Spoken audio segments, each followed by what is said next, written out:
Welcome to the first session for Project Empower this year for 2024-2025. Great to see so many people here. We've got a big team with us on the Ci3T research team, including Stacy Williams, who's handling all of our logistics.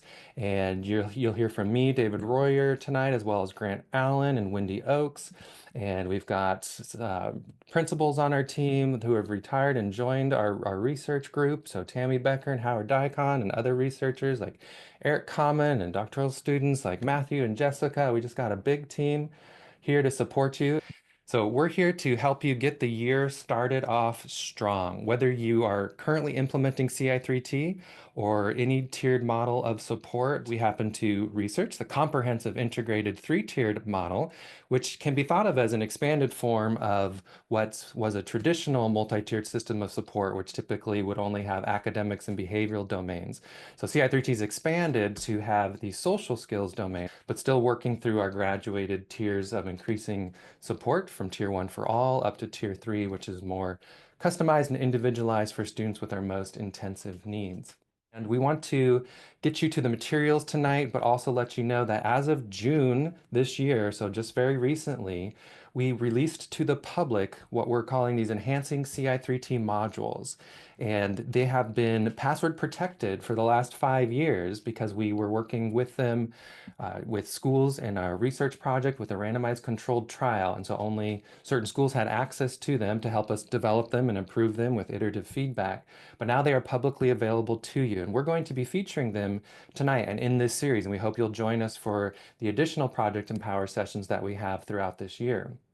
But if you go to the website you see here on the screen, ci3t.org, and click on the Enhancing Ci3T module tabs, or you can type in Enhance to your web browser address directly. The first time, if it's your first time this year, so even if you did happen to get into them previous years as part of our research partners, each year you'll need to re-register. And this is just our way of keeping some data on how many times each module is being accessed. And by clicking on that first time module users for 2024-2025 register here, that allows us to have you in just a database just for email so that each time you go in, it confirms that you've previously registered. It does take a few minutes for that database to get updated automatically. So if you visit that, and we're going to be using these materials, so you're welcome to follow along if you'd like to register now. Put your email in after reading an informational letter that tells you how we're keeping track of the website data. Put your email in, but then wait a few minutes. You'll see at the very end when you're done, it'll say you're done, but please wait 5 minutes so the database has a chance to get updated. Otherwise, it won't be there and it'll think you have to register again, and then you'll get locked out and then you're stuck. So give it a few minutes. So register now, and by the time we get to the modules, you'll be ready to go. There's lots of modules on there for all sorts of topics, ranging from each of our tiers, including low intensity strategies, as well as some just basic building blocks of tiered models like the universal reinforcement system and just understanding the basic principles of behavioral science, onboarding faculty and staff and new principals to schools to Ci3T, behavior screening. So there's lots here, including tier 2 interventions, some tier 3 interventions. And we're very fortunate to have received the federal funding from the Institute of Education Sciences to be able to do this work. And we continue to build some more modules. So more are coming soon. But we hope you'll use these and enjoy them and learn from them and share them with your faculty and staff. So bookmark that ci3t.org/enhance page to keep coming back to these enhancing Ci3T modules. On that page at the top, you'll also see this infographic that'll help guide people for how to use the modules, how to navigate them. They're like an electronic book. So there's a table of contents on the left with the chapters. There's buttons to navigate left and right through the pages if you don't want to jump around through sections. And there's even an interactive resource, what we're calling this mostly like a PowerPoint, but it's an audio narration plus with video and infographics and checks for understandings, all sorts of interactive features in there with the same content that's in the ebook version, but presented in a more audiovisual, interactive way. So some people like to read through and take notes, and some people like the interactive where you can sit, push play, and listen to most of it, and then just interact occasionally. So whichever way you prefer, the material is there. And we're here with this Project Empower series, offering it to the community. Anybody can come, whether they're a Ci3T school or not.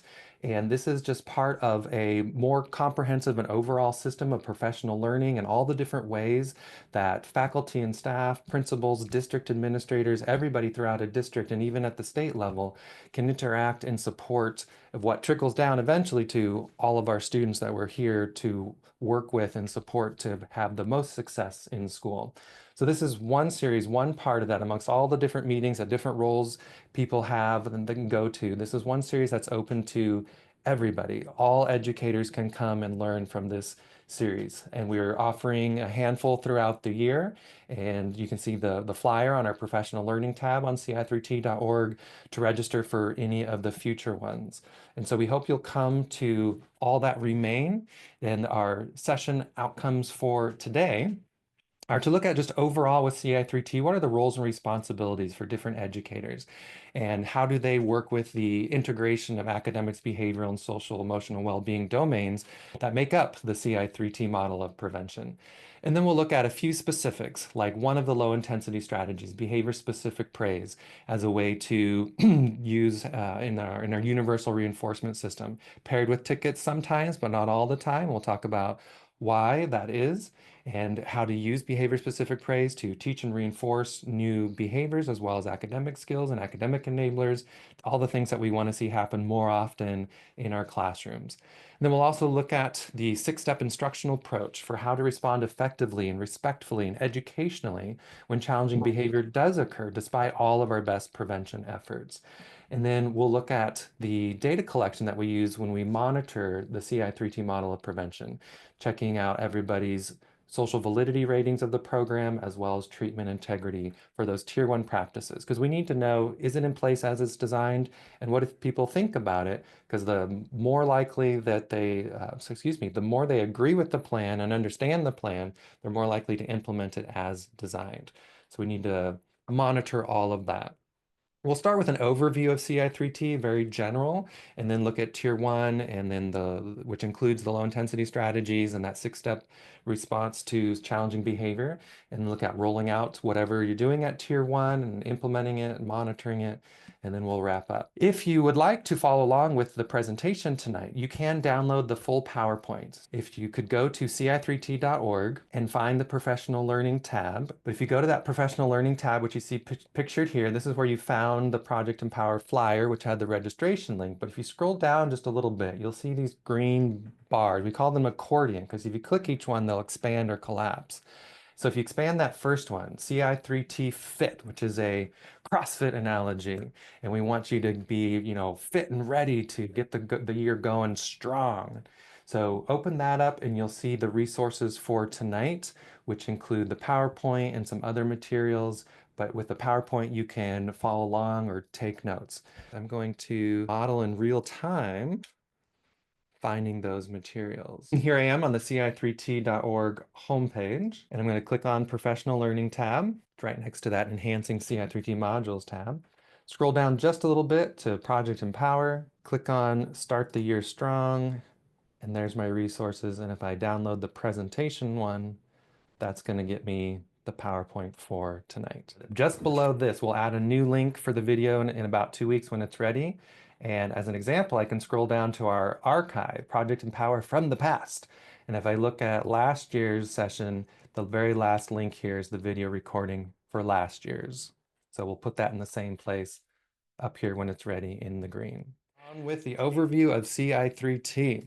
So with Ci3T, we recognize that students have internalizing as well as externalizing behavior patterns. We often see externalizing behavior patterns. Those are the ones that are obvious on day one of school, right? The students who get our attention right away with some challenging behavior that's externally directed. So we recognize that very easily, and it's sometimes harder for teachers to take the time to recognize students with internalizing behavior patterns, which can have just as detrimental effects. And by internalizing, those are the behavior patterns directed inward to usually an excessive degree. So depression and anxiety are the main ones we would see in school, but it could be extreme social withdrawal and a few other ones are in that category.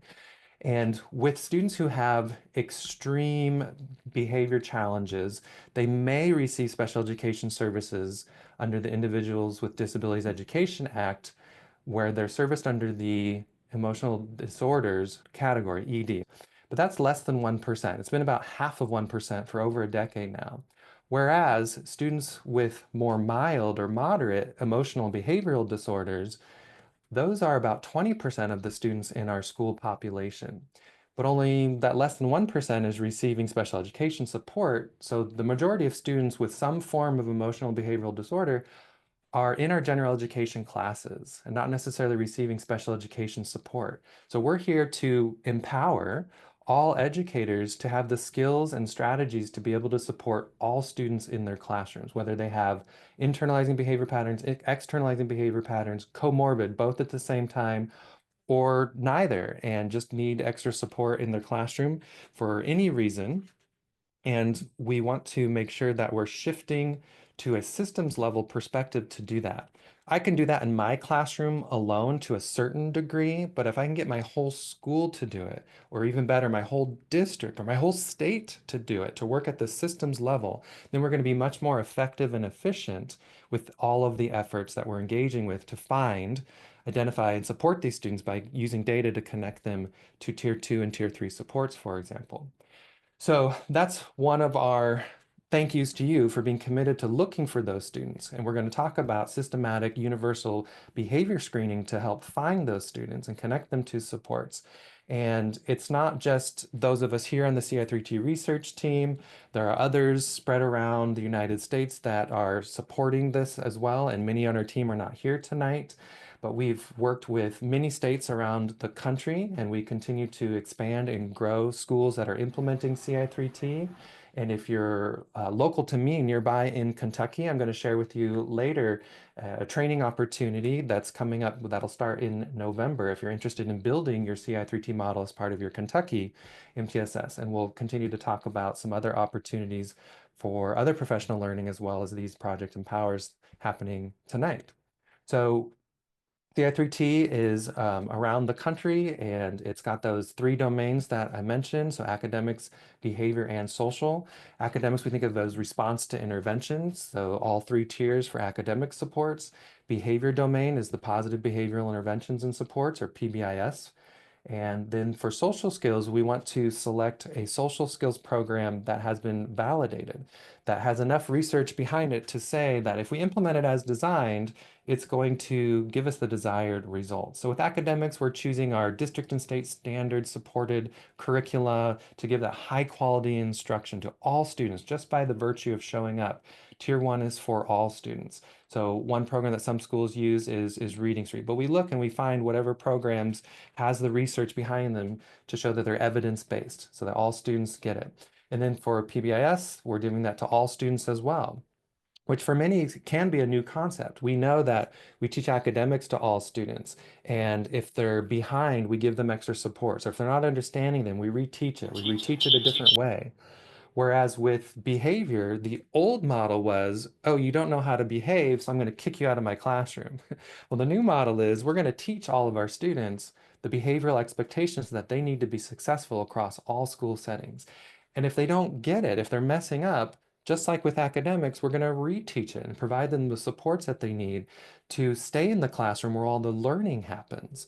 So my default is no longer going to be to kick students out who are misbehaving. I'm going to figure out the function of their behavior. I'm going to respond respectfully, show empathy, and try and work with them and support them and either prevent those challenging behaviors by making some minor adjustments. Then when I see the appropriate behaviors, I'm going to reinforce them with behavior-specific praise, occasionally randomly paired with a ticket as a token economy within PBIS, within CI3T, so that those behaviors that I do want to see happen occur more often in the future. So that's the PBS framework. I teach that to all students periodically throughout the year around key time points like before and after fall break, winter break, spring break, coming back from each semester. So we're teaching those behavioral expectations as explicitly as we teach academics in supporting students who need more. Then with the social skills domain, we work to select a validated curriculum and we're implementing it at tier 1 for all students. And that follows a certain schedule. Some have a daily 15-minute schedule, or some have a weekly. Sometimes at the high school, I've seen it where it's once a month and they have a different schedule that day, and that whole day is devoted to the social skills curriculum instruction, or half the day, or whatever it might be. But we look for and choose one like with What Works Clearinghouse and other versions like the NCII, National Center for Intensive Intervention, that will review programs and curriculum. So you don't have to do that work. They'll look at the research behind it and let you know which ones have evidence to support their implementation. You heard me mention the three core domains for Ci3T, and with those academics components, we're choosing those curricula that have research behind them as well. They're linked to the college and career ready standards, the Common Core standards. We're implementing it with high intensity and high integrity for all students, and progress monitoring and benchmarking. 3 times a year, we're looking fall, winter, and spring to see which students are at grade level, which are a little below, and can we connect them to supports, which students might need some more intensive supports. And then if we connect them to a support for academics in tier 2 and tier 3, we're progress monitoring more frequently. Maybe it's once a week for reading, maybe it's twice, every other week, depending on the program. The frequency can be determined for that progress monitoring to see if the support that they have is working, because if not, we're going to make some adjustments. For PBIS, it's a framework. It's not a curriculum that we can take off the shelf. So we work to build the expectations that make sense for our local context, the culture of our school, our community. Who are the students in our schools? And we need to be respectful and incorporate all the values from the families that we're supporting in our community. So we build and define a customized matrix for our school. We teach that. We give opportunities to practice. And then, as I mentioned already, we reinforce it, and we monitor student progress and connect them with supports when they need more. Elementary schools do this, and that's very common to see these behavior expectations posted around the school.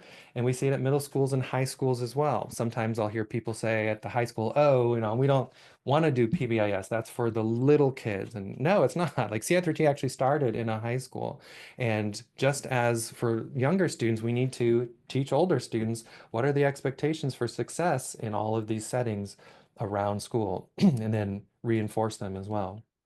With social skills, again, I'm going to say we choose a validated curriculum.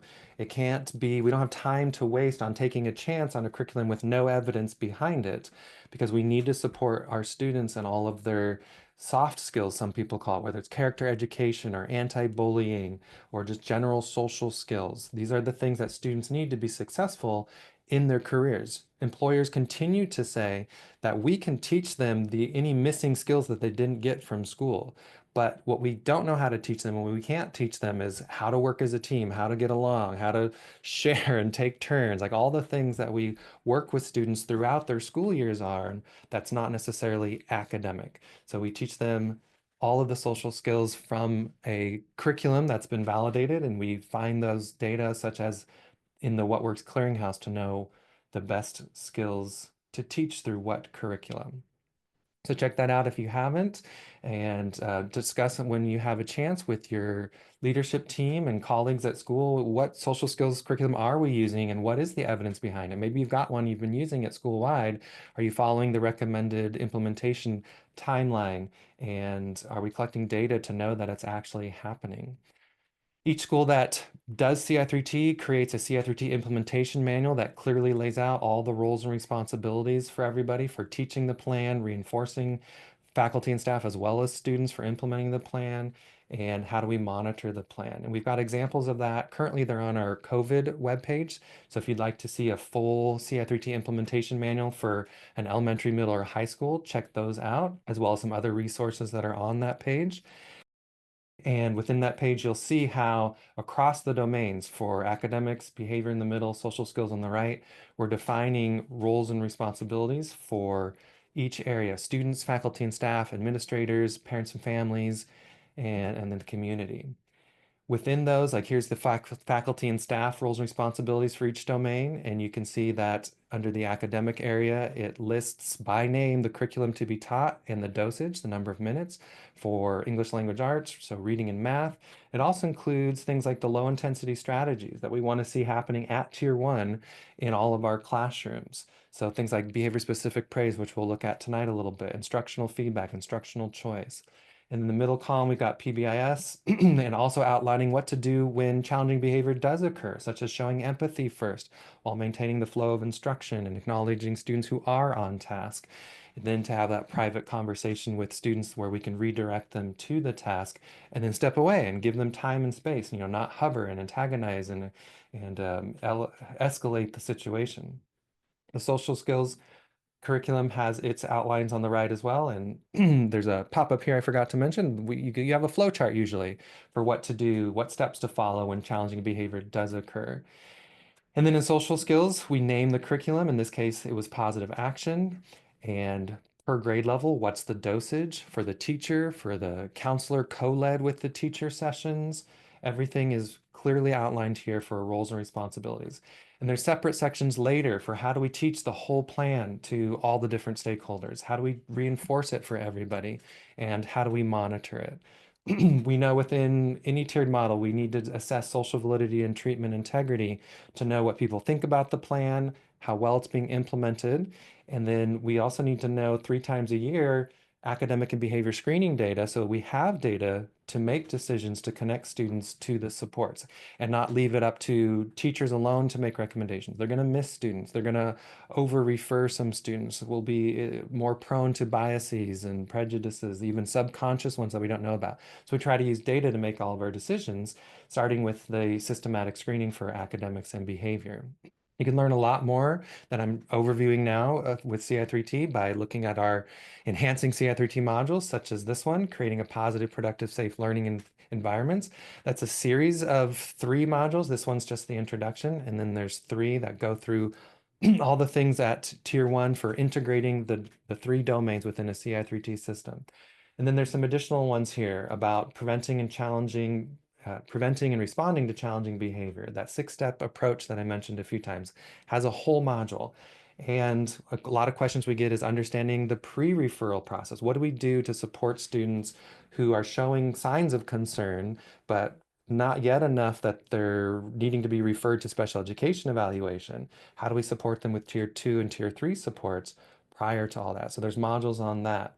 There's additional and separate modules for Tier 2 specific interventions. This one here shown is the overall general Tier 2 process.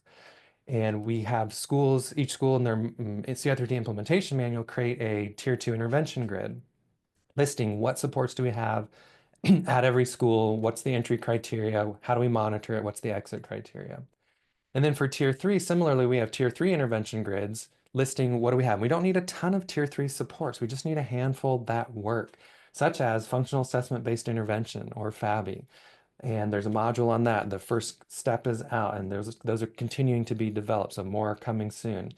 We have some for others, the acting out cycle that you see here. How do we respond to recognize and respond to the different phases of the acting out cycle, manage it, and build a customized, individualized de-escalation plan? So that's the overview, the crash course on Ci3T in general. But next, I'm going to turn it over to Grant, and he is going to tell you a little bit more about building your base at Tier 1. Hi, everyone. My name is Grant Allen. I am an assistant professor of special education at the University of Wisconsin Stout, which is in Western Wisconsin. So I'll be talking with you a little bit about understanding the base of your system, understanding Tier 1. So we'll be talking about academics, behavior, and we're talking about the social domain of the Ci3T plan. And for folks that maybe don't have a Ci3T plan or are thinking about a Ci3T plan, you can kind of picture how this might look in your specific context. So if you're not implementing Ci3T, these are great ideas to kind of consider and think about how this might work in the situation that you're currently in. So let's start with the first one, which is the Tier 1 academic domain. We'll be talking about teaching, reinforcing, and monitoring. So as you heard Dr. Royer describe earlier, when folks come together and they build a Ci3T model for their school, what we What we really mean by that is that they're putting together a manual that guides their actions and how they are implementing a CI3T plan for their school. And one of the first pieces of that is what you see here called the primary plan. And within the primary plan, this is all about, okay, for what are we doing for all of our kids? Any kiddo that comes into our school, what are they getting? In terms of academics, in terms of behavior, in terms of social skills, they're all getting something at the baseline level, which is another way to describe tier one, the baseline universal level of support. What does that look like? And that's what this primary plan is all about. So zooming in here, what you'll see is that there are specific responsibilities that faculty and staff must do within the academic domain. We've sort of we've built this out together, and we've agreed that okay, as we're implementing CI3T, here's what we're going to do. We're going to make sure that we're going to teach the core programs in accordance with our standards. So oftentimes schools have some sort of curriculum in place, maybe like Reading Street or New York Math or something in place to meet those academic needs. And we've agreed that, okay, we're going to teach those according to our standards and with fidelity to make sure that those are implemented as they're designed in order to have the greatest likelihood of getting the results that we want from those validated curricula. And in addition to that, we're also going to agree that we're going to use what we're calling teacher-delivered low-intensity strategies to support student active engagement. And if you've hung around the CI3T world long enough, you'll become quite acquainted with these strategies. We call them kind of low-intensity strategies for short. But these are things like using behavior-specific praise. So praise of kids is great. General praise is fine. If you want to kind of ratchet up the intensity while keeping it fairly low intense, you can use behavior-specific praise. So, appreciate y'all showing up to class on time. Thank you for being here. That's specific. Now, why does it praise the individual for whom the behavior is occurring, but also teaches folks around that, oh, this person is looking for this behavior to reinforce? Or things like using instructional choice. Offering choice is really important to help with engagement, using active supervision when, say, folks are working independently. If you're moving from transition from one thing to another, using high probability request sequence can be really nice there. Looking at other ways we can incorporate instructional feedback into our academic work, incorporating opportunities to respond to keep folks engaged, and of course, pre-correction when we're trying to avoid challenges before they happen by using pre-correction. And so what we want to do is think about how we can take these types of supports, these types of behavioral strategies, and sort of embed them into the instruction that we do. And to kind of help us kind of think about this, I'm going to play a video from our website. So this can be found on the Tier 1 Practical Strategies module. If you're on the Engage website, you can navigate to this in this way. And so what this is just a little overview video. If you're trying to support folks to use low intensity behavior strategies integrated into academics, you can just send them this video and say, hey, here's an idea that you could use. So I'm going to press play. Embedding low-intensity supports in daily instruction. It's almost time for the reading block in Mrs. O's class. As she begins to transition her students to the carpet, she uses pre-correction to remind them of the Lincoln Lion expectations she wants to see. Okay, class. As you're moving to the rug for reading time, remember to show respect by going right to your square and keeping your voice at a level 1. As she sends students off to their designated areas, Miss O actively supervises the transition by moving throughout the room and keeping an eye out for students who are following the expectations so that she can acknowledge them with behavior-specific praise. Timmy, thanks for walking right to the carpet and sitting down. Sarah, looking good sitting crisscross applesauce in your own square. Thank you. As she starts the lesson, Miss O uses pre-correction again to let her students know what she is looking for as they work. Alright, as we begin to learn our vocabulary words of the week, I'm looking for students to give their best effort answering the questions asked. Please remember to exercise self-control also by raising your hand if you need anything and keeping your hands and feet to yourself. Let's get started. Throughout the lesson, Miss O uses opportunities to respond with her students by having them hold up response cards to the questions she asks. She also uses pre-correction and behavior-specific praise to help them use the cards as desired. Alright, students, let's review our vocabulary words. I'll ask you a question and you will use your response cards to show me your answer. Once the question is asked, be responsible by keeping your response card in front of you when you show your answer. Okay, students, hold up your green card when you hear the correct definition of the word habitat. A habitat is what an animal eats, the name of a baby animal, the natural home of an animal or plant. Oh, I saw a lot of green cards on that last one. That's right, habitat is a word we can use to describe the place where an animal lives in nature. For example, the habitat of an alligator might be a swamp, river, or lake. Hannah, thanks for staying in your square and holding your response card right in front of you for that question.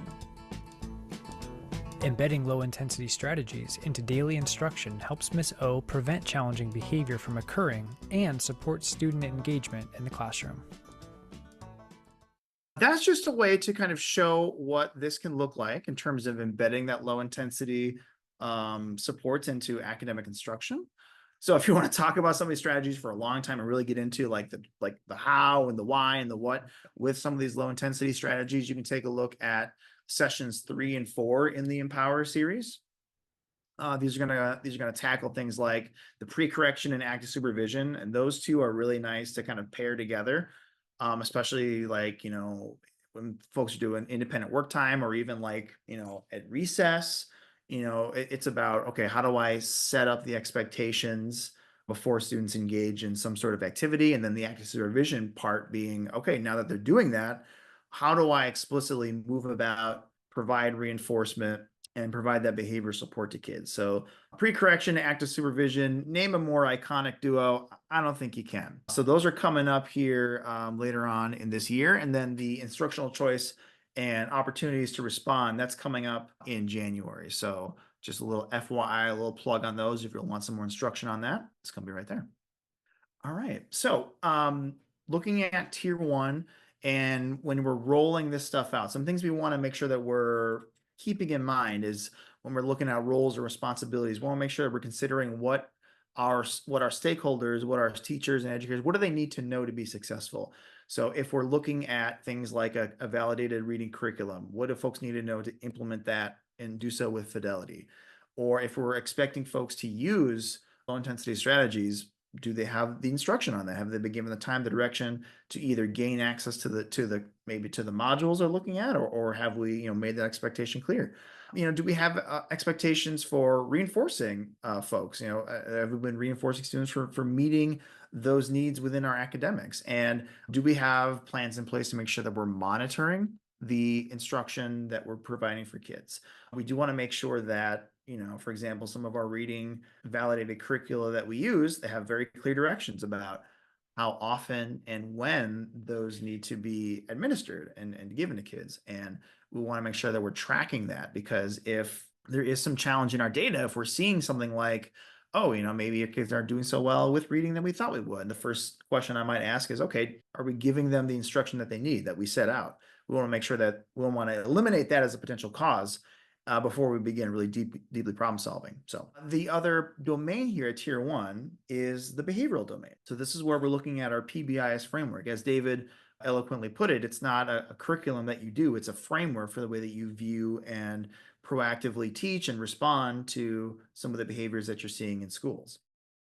Within that primary plan, we have an area for behavioral responsibilities. As faculty and staff are supporting students' behavior, some things we want to think about. We want to make sure that we're teaching all of our setting expectations within the first week of school, and then setting out time to revisit those as we move along. And by setting expectations, I mean things like, okay, so when kids are in your classroom, what's our expectations for them? When kids are transitioning in the hallway, what's our expectations for them? When kids are going to the cafeteria, what's the expectation? We want to be clear in each of those settings that we're teaching the kids what they need to do. And this is really useful, not only certainly for students who may not know what the expectations are. They may be coming to the school game, maybe not exactly knowing what the rules are. So we want to teach those kids what it is that we expect of them. And for kids that do come to school prepared to play the school game, that know the hidden curriculum. We want to make sure that they understand that that's what we're looking for. So we want to be explicit about those expectations across all those settings. We also want to make sure that we're displaying these expectations and, of course, modeling them. You might have seen something like this in a school, a nice behavior expectation matrix. These are nice to hang in classrooms, and they make for instructional tool. So when we're working with kids and we're thinking, okay, if we're in our classroom, if kids aren't demonstrating, say, respect, or if they aren't demonstrating responsible behaviors, we want to go back and go to our tool here, go to our matrix and say, let's remind ourselves, what are we looking for when we say that we're being respectful? When we're showing our Lincoln Lion pride, what does that look like? So we want these types of things posted, but also we want to be able to use them as instructional tools in our classroom. We also want to make sure that we're taking the time to provide that behavior-specific praise in our classrooms, and also delivering those tickets for students. So tickets paired with behavior-specific praise.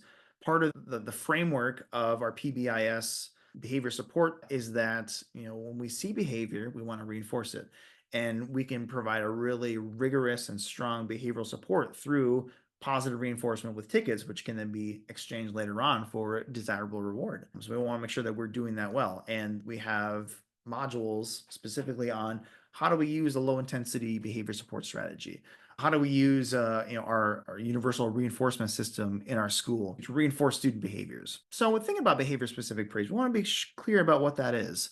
What if I said to you, wow, that's awesome. If I tell you that, would you consider that general praise or behavior specific praise? Take a moment and think to yourself. General praise, that's what that is. All right, what about, you are so smart, general or behavior specific? Yeah, that's going to be general praise. That's going to be general praise. What about this one? Thank you for being on time. So this is behavior specific praise, because what we're praising here is the specific behavior of being on time. Very nice. Behavior specific praise. Great job picking up around your area. Yeah, that's going to be behavior specific. You do a lot for our school. Thanks. That's going to be general. I mean, it's doing a lot is good, but what exactly does that mean? We can make it a little more specific. So behavior specific praise, it's empirically demonstrated to be a more effective way to praise and reinforce student behavior than just general praise. It's really a nice way to kind of ratchet up that support for students. So within our expectations for what we want for faculty and staff in terms of our behavioral support, one thing we do also want to remember is that we want to implement what we call the reactive plan with integrity. For schools that build a Ci3T model of support, or rather of prevention, we also build what's called a reactive plan. And the whole idea of the reactive plan is to streamline the process for, as the name implies, reacting when challenging behavior occurs.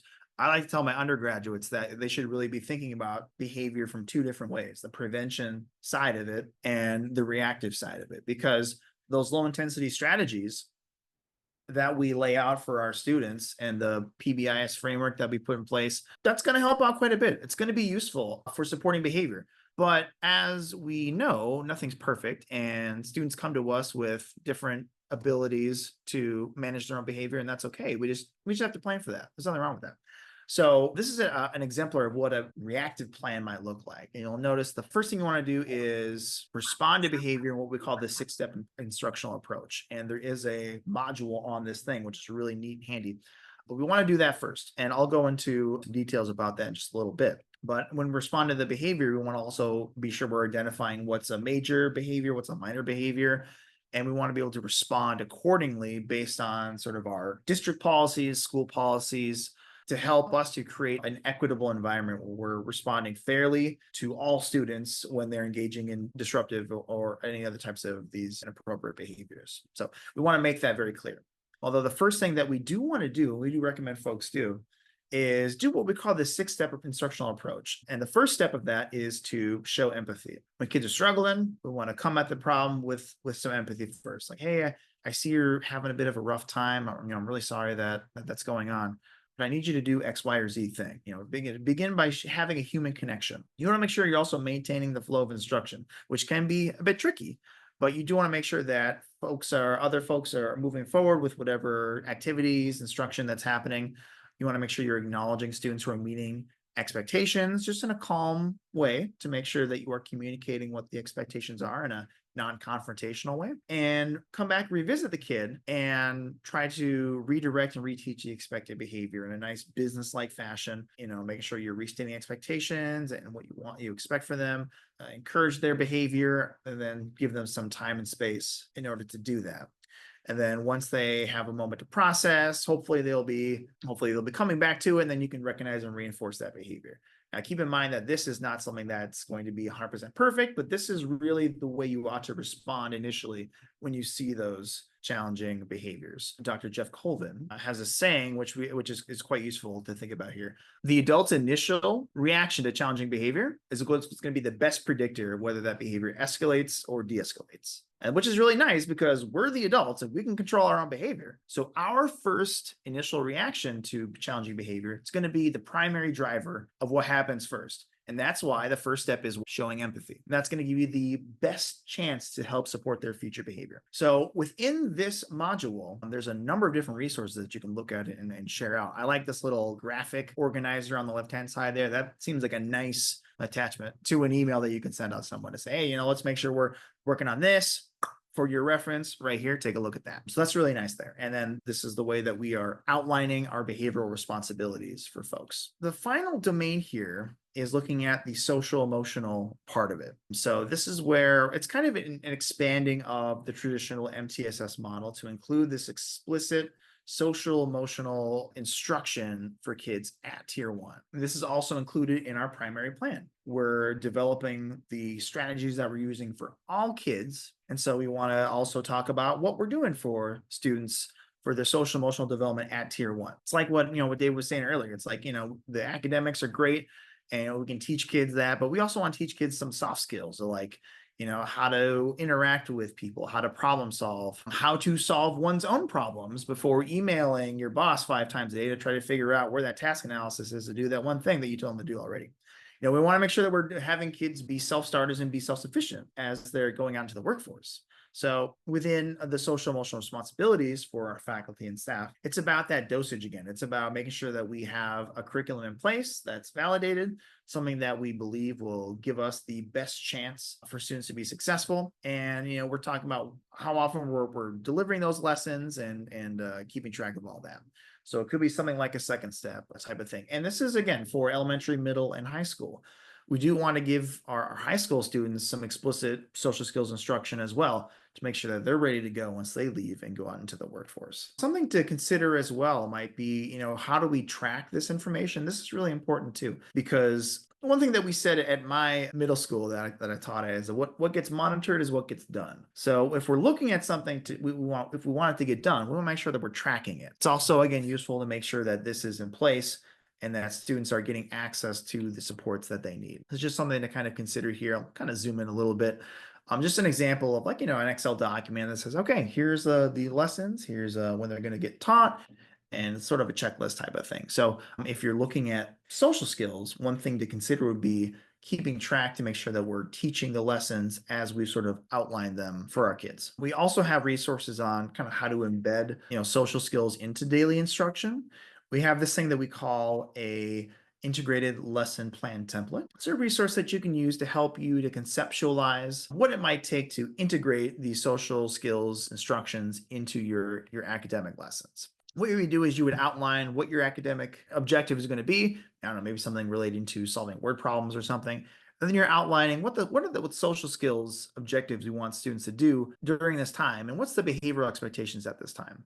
And this reminds me of the students that I used to work with. We had a large contingent of students who were English language learners. And one thing to know about, that group of kids is that, they need some explicit supports to help them use language. And we valued that to the point that every teacher needed to have an academic objective and a language objective for each lesson.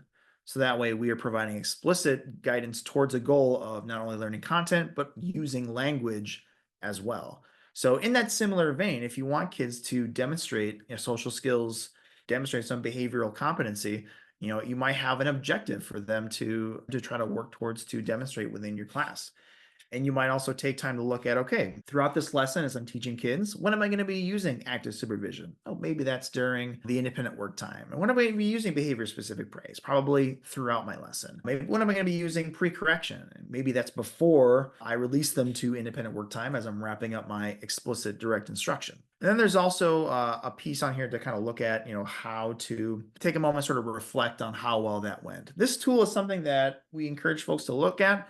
You certainly don't have to use this, but if you're trying to figure out ways or maybe practice building competency in integrating these types of objectives into your academic instruction, this could be a tool that you could certainly use alongside your other lesson planning to kind of help you think about these things very explicitly.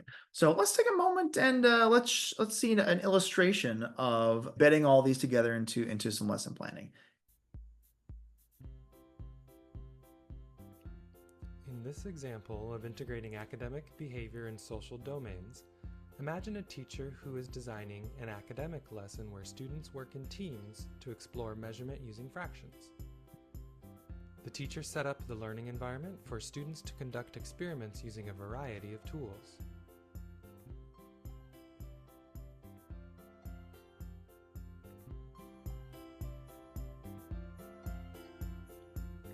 Although this is primarily an academic task, the teacher stops to think about behaviors and social skills needed to successfully navigate the team activity. The teacher considers the school-wide behavior expectation matrix in the column for the classroom setting and determines 2 expectations and routines connected to them fit with this shared activity. Then the teacher considers the school-wide social skills curriculum and determines students need 5 of the previously taught social skills to engage in a successful, productive team collaboration. By integrating these into the lesson plan in advance through pre-correction, reteaching, and reinforcing, the teacher can promote behavioral expectations and social skills for students to engage in a positive, productive, safe learning environment. For more information, visit Ci3T.org.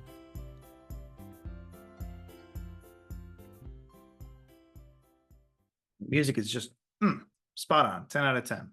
All that sort of percolate in your minds a little bit and give you a moment to kind of share and talk with some of your peers about some of these topics. About that, I'm Wendy Oaks. I'm at Arizona State University, and I'm a professor here and been doing this work in Ci3T for about 15 years. So it's super exciting to see so many of you here. So David provided us with a really nice overview of Ci3T and all of the components. And then Grant took us through this walk of Tier 1, going deeper into all of the elements. And what we hope you're seeing is this really transparent and intentional way of integrating across academics, behavior, and social emotional learning, talking about the importance of all of those pieces, right? And none of those pieces can be forgotten, or we're not fully supporting kids in the way that we really want to. So let's talk about rolling out your plan in as you begin the year. As you know, this session is really about how do we have a strong start to the school year. And so we're going to walk through each of these pieces. The first one is procedures for teaching. And when we think about the entirety of our Ci3T plan, we need to be intentional about making sure that this isn't a hidden document somewhere. This isn't something that only a small group of people know, but really thinking about how do we ensure that all the constituents in our school community have access to this information and know what our plan is. So we're thinking about faculty and staff at your school. We want to think about students for sure, and then parents and our community members who will support the work we're doing as schools. And you'll notice up in the corner, there's a little tiny picture of Lincoln Elementary School, but that's just to show you that this is a blueprint that is part of the manual. So I love animation. Okay. So in terms of faculty and staff, sometimes we take for granted that teachers are just on board, our staff is just on board with us because we've developed this in a co-construction kind of way, right? However, we need to make sure that we are constantly mindful that we are asking the adults to change, just like we are asking students to change some of their behaviors, right? And so we're thinking about this really successful, enriching kind of school environment. And so constantly keeping information in front of faculty and staff is really important. And here are just some ways that you might do that. We know that the implementation manual is one of the pieces that is the hallmark of your model because everything is clearly articulated within that. But we also want to think about the quick things. Sometimes the manual can be a little bit thicker, have a little bit more information. So how do we pull out just some essential pieces to help people continue to move along easily? And something, if you've been in any school in the US over the last 10 or 15 or so years, expectation matrices, right? And so you have an expectation matrix that is posted in clearly visible ways so that everyone that's in your school building knows what is expected in every area of your building. So having those and, very well posted, easily readable, a little lower for younger kids, higher for older kids and families coming into your room is really important. We also have things such as like bookmarks and posters or tip sheets, and these are just resources and tools to help keep your plan in front of people so that the adults in your community can be reinforcing students' behaviors when they're meeting it and also moving them forward along all of those learning domains. We also want to be constantly mindful that ongoing professional learning is really critical for systems change. So this isn't come one time. Can you imagine if you came tonight and this is your only experience and never again would you think about these things, but then you'd be responsible for implementing them? It just doesn't make sense. And so we want to think about this ongoing onboarding for new faculty and staff and this continual professional learning that comes about from looking at the data that you have. We're going to talk about some data systems in just a second. So two of the modules that we do have that are available for you is effective onboarding processes. So that has tips for how to make sure that you're continually thinking about new people coming into your building and how to support them. And then one of my actual favorite modules is the universal reinforcement system. However, sometimes teachers feel that they shouldn't be reinforcing kids for behaviors that should just be expected.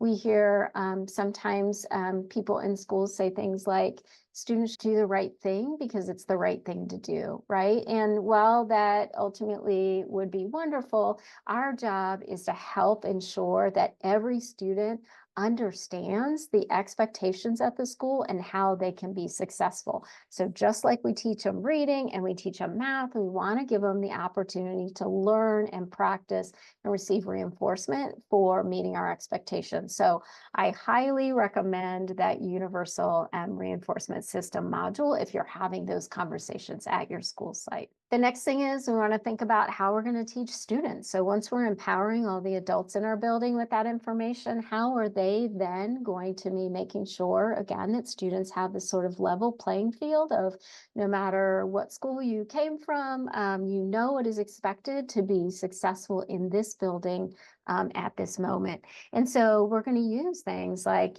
traditional approaches of lesson plans. You might have lesson plans that teach each of your expectations. You might have students move through the different settings of your building to get that instruction where you have all adults in your building, not just your teachers, part of that plan. So students learn that every adult in the building is part of helping them be successful, and every adult in the building deserves respect and is a member of your school community.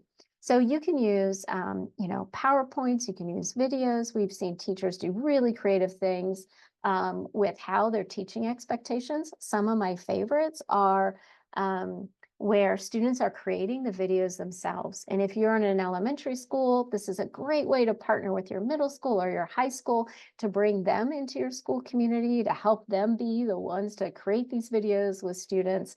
And then you're playing those on morning announcements, or teachers have them handy so that they can be teaching students what is expected at your school. It's a really nice way to keep folks engaged. Kids love to watch older brothers and sisters and other friends that they know over time participate in this. You can certainly do things like bringing kids together and doing assemblies. That also creates this really nice sense of belonging and this really sense of focus on how to be successful at school. We spend maybe a little bit more time than we would like around things that are problematic in school. So how do we really set kids up for success? So we've seen t-shirts and chants and cheers and you name it.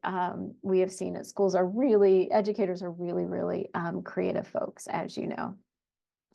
And then we also want to make sure that we're constantly mindful of reaching out to our parents so that our parents can be supporting us with their students and can be working collaboratively. And then also people in the community. So businesses that might be supporting us, places, especially where our high schoolers might be hanging out. How do they help bring these expectations into that space to create kind of a really nice community space as well? So you might use some infographics. What's really important is that even if you download and use some sort of template for a communication with your family, we encourage you to make sure that it is 100% yours.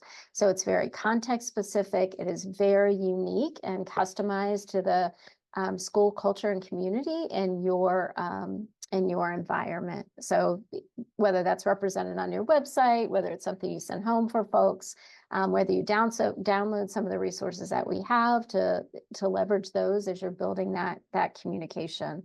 But don't forget those folks in your community that support your kids. Once we teach the plan, and as part of teaching, we want to make sure that we're reinforcing all of our stakeholder groups for moving forward with changing their practices. So essentially reinforcement, we hear all kinds of things about reinforcement, but what we know is we're using it as a teaching tool to be able to strengthen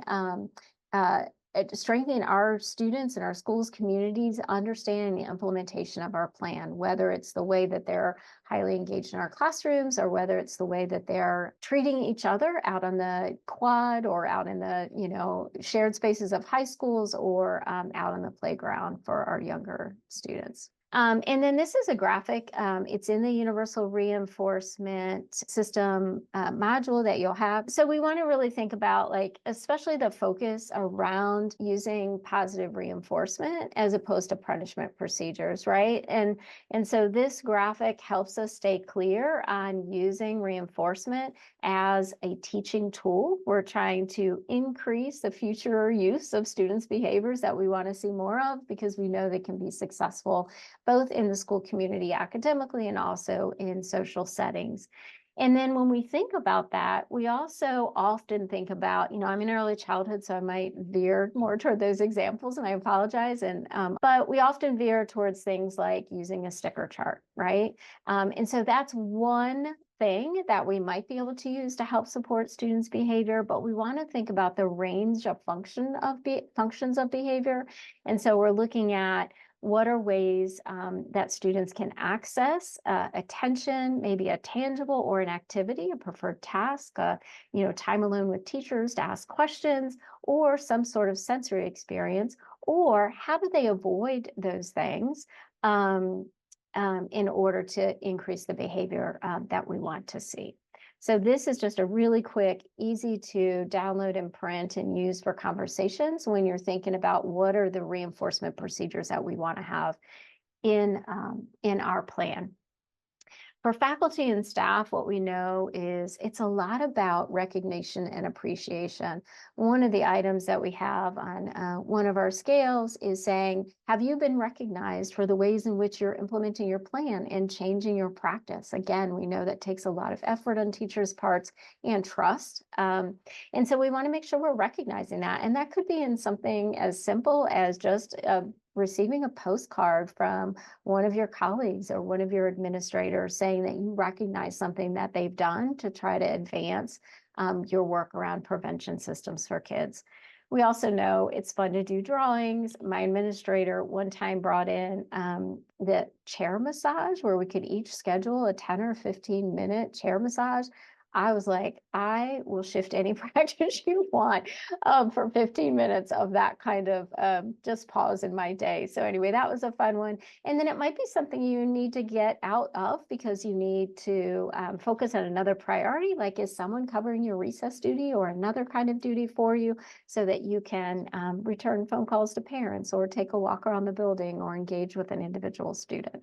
So just some ways to think about what are ways that faculty and staff might feel appreciated for the efforts that they're making.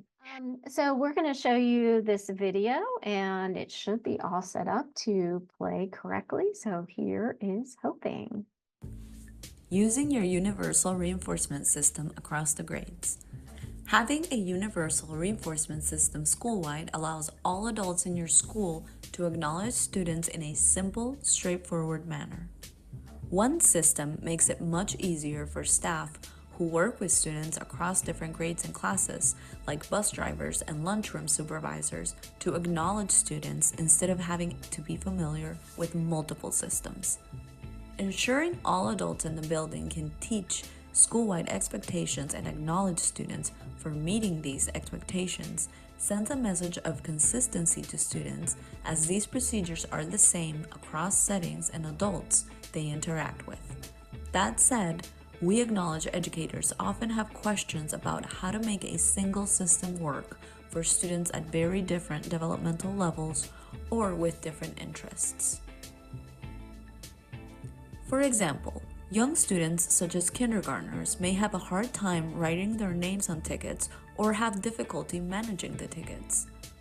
One way to address this could be to have a bank to put their tickets in as soon as they receive them, like a baggie in their seat pocket or shoe pockets on the wall or door. You might teach students procedures to make the process of managing tickets go smoothly, such as having them write their name at a later designated time, or even to write their class number instead if that's easier. You could even turn management procedures into an activity aligned to math standards, such as making groups of 10 by having students create books of 10 tickets that can be stapled together for easier redemption at a school-wide or classroom store. Sometimes, educators may believe that tickets do not work for older students and express concerns that they think it's too babyish. An important clarification is that it's not necessarily the ticket itself that is reinforcing to students, but rather the feedback students receive when being given the ticket and what the student can access or avoid through the exchange. Using behavior-specific praise genuinely in a way that students prefer, some students may prefer notes or private praise, for example, and seeking out information from students about their preferences on what they might find reinforcing is crucial. You may survey students and have a fun or novel way for them to manage tickets to make it more exciting, such as creating class graphs and using group rewards in addition to individual opportunities.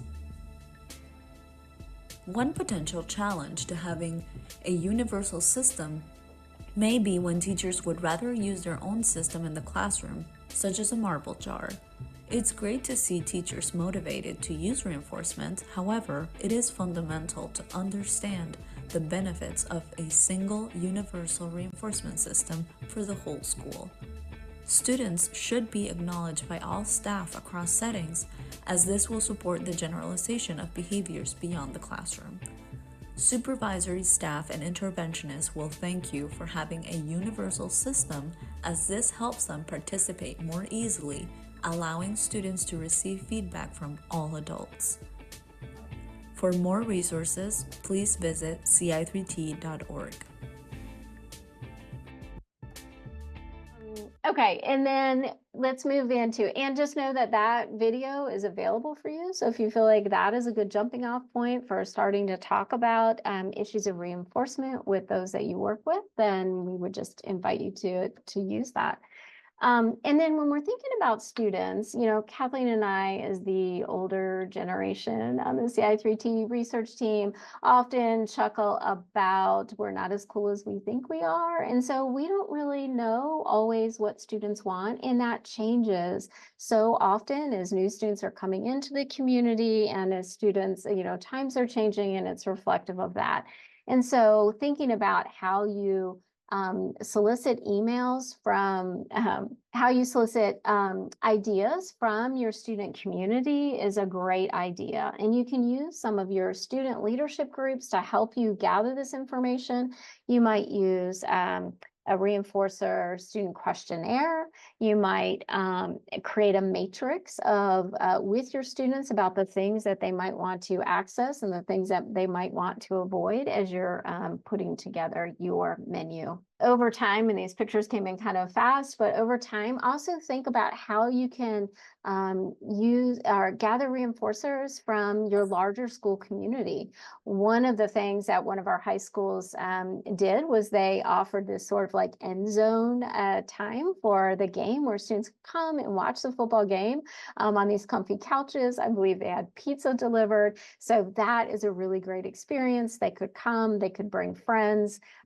So that's a nice opportunity. That could be available for your high school families as well, to be part of that experience as we're building that community all the way up through the schools.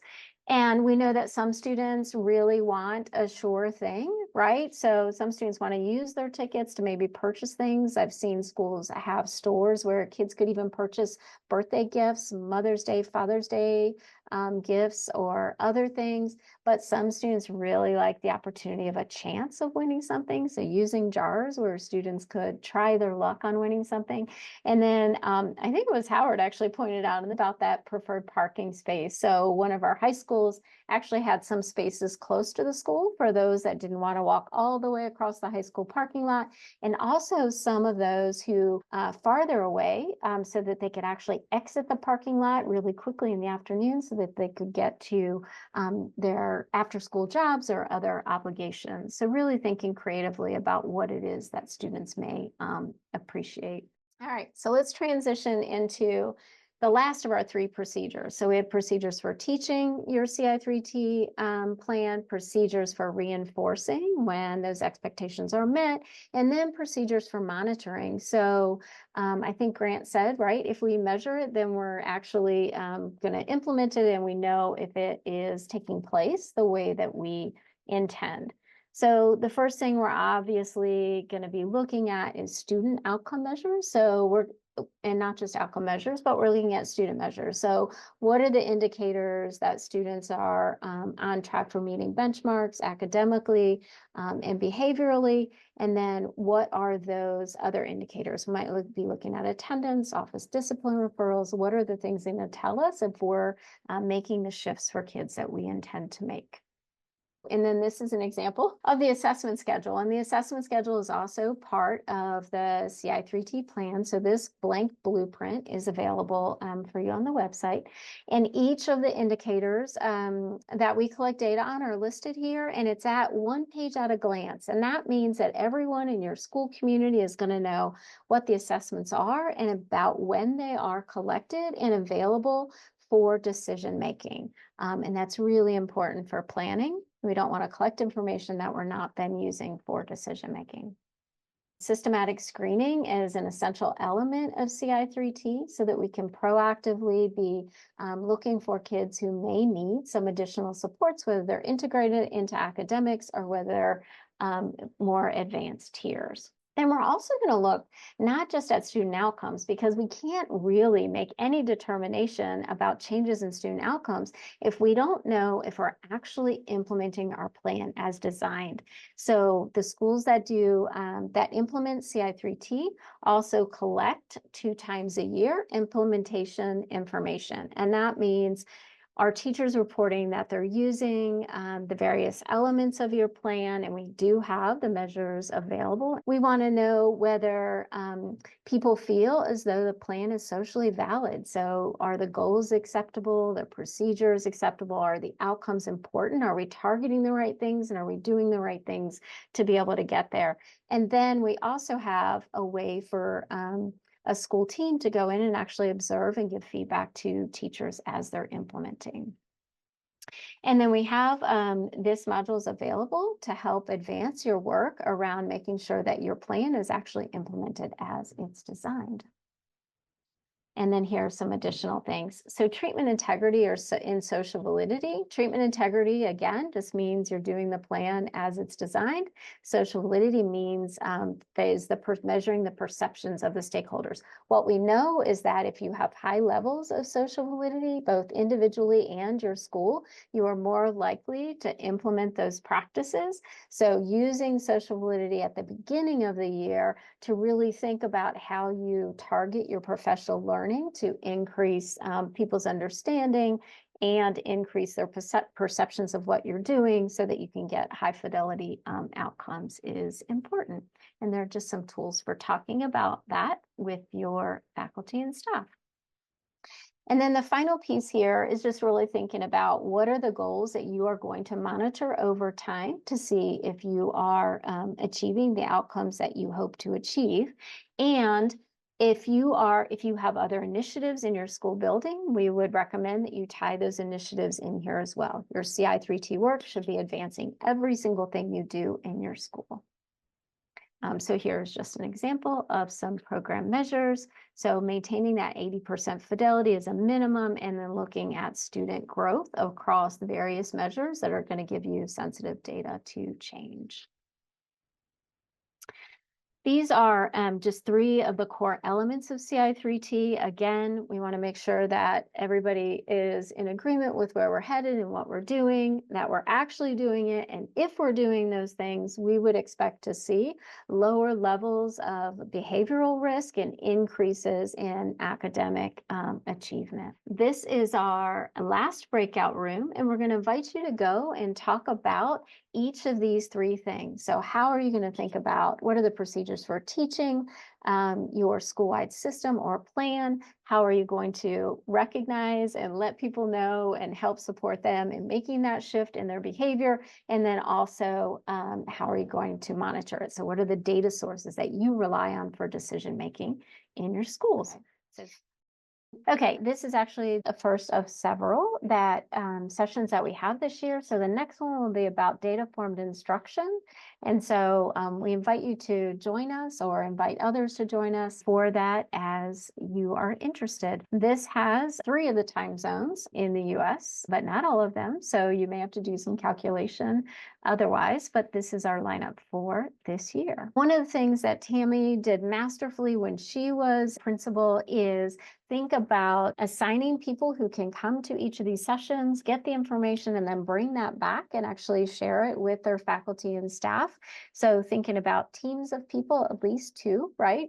We never send 1 because something might happen, that person might take a new job or whatever, and then your expertise in your school is lost by that 1 person leaving. So create teams of 2 or more to come to these sessions, and then think about how you bring those back and work them into the professional learning or the faculty meetings that you already have planned. And again, sometimes it's just 10 minutes for sharing a quick strategy or tip or resource that might be really helpful. So this is where we came from today, really thinking about tier 1, how we roll it out, how we think about it across all 3 learning domains. And then next time we're going to think about systematic screening. So how are we using tools and resources to make sure that we're identifying students as early as possible who might need some additional support beyond what we have available at primary prevention. So we thank you all for being here. We would love for you to connect with us on social media. I was trying to figure out yesterday whether it's still called Twitter or whether you call it X, but whatever you call it, we hope you'll connect with us on it, and including Instagram, LinkedIn, other social media. So we would love to hear from you and love your feedback as we continue to think about the resources that we're providing for educators.